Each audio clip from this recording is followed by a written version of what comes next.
Welcome to Get Serious, a short and punchy episode. Today, I know they're all pretty short, but this one especially here. So a technique we started implementing, especially because, again, we operate nationally. We're never, visiting properties physically ourselves. I mean, very, very occasionally, if something is nearby in Austin and a very significant purchase, I may go take a look, but I haven't visited anything in over a year that has qualified. So you're really at the behest of the local experts you choose to work with, presumably a realtor. We work with realtors probably 99.9% of the time for various properties, folks who really know the area and what to look out for.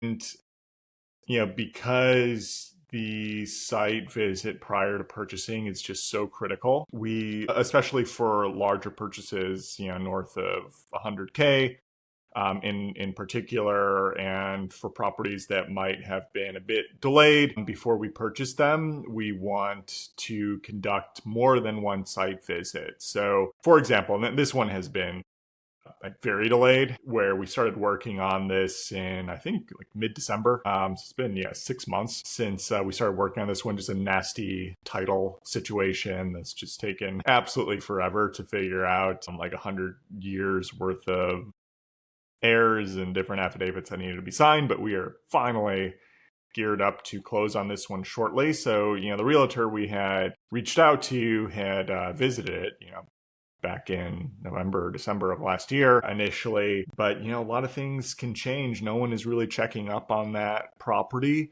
And so, 6 months later, we could just make the assumption, we could still check our comps again, still see, okay, the exit price per acre is still making sense. But, if something actually happened to the property, that could absolutely be a disastrous situation if we just miss something from a longer term delay from actually closing on the property. So in this case, we reached out to the broker again, just like, okay, it's been forever. We are finally getting set to close here. Do you mind just, and we didn't, reach out a day before the close. Again, you kind of hate when title companies do that pretty much like every time. Okay, here's your docs and you got to send them out like immediately. It's just, some things just never change within this industry. So I try to give people as much heads up as possible to get some work done, at least a week, so they can fit it within their schedule. And I just reached out, hey, we're planning on closing here. We're finally, the title is settling out.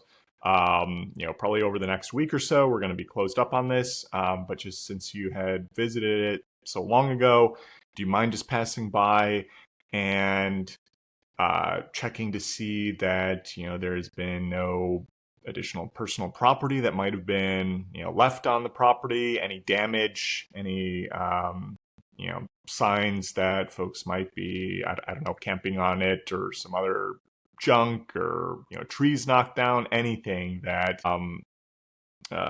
might be a final red flag that we might have to reconsider before we potentially purchase the property. Again, nothing is finalized until your wire is out the door. So that's something we always keep in mind here. And this is just another way to be extra conservative, especially when the actual condition of the property is the primary value driver. So making sure that you're double checking when you're not in the area is an absolute critical feature. So we did that for this particular property. The broker noted, nothing has changed here. It still looks the same as when I visited before. Still think the price per acre to exit is going to be the same here. No key red flags. So that's a strategy. Again, we don't use it every time. If there's a longer time that, between the initial site visit and close, and you try to get it as close as possible. Like we did this other much larger purchase end of last year in South Carolina, where we got the broker to visit in less than 24 hours before our money was out the door. And we just had a lot riding on this deal. And this was when we hadn't quite proven out success metrics for, above 125K purchases.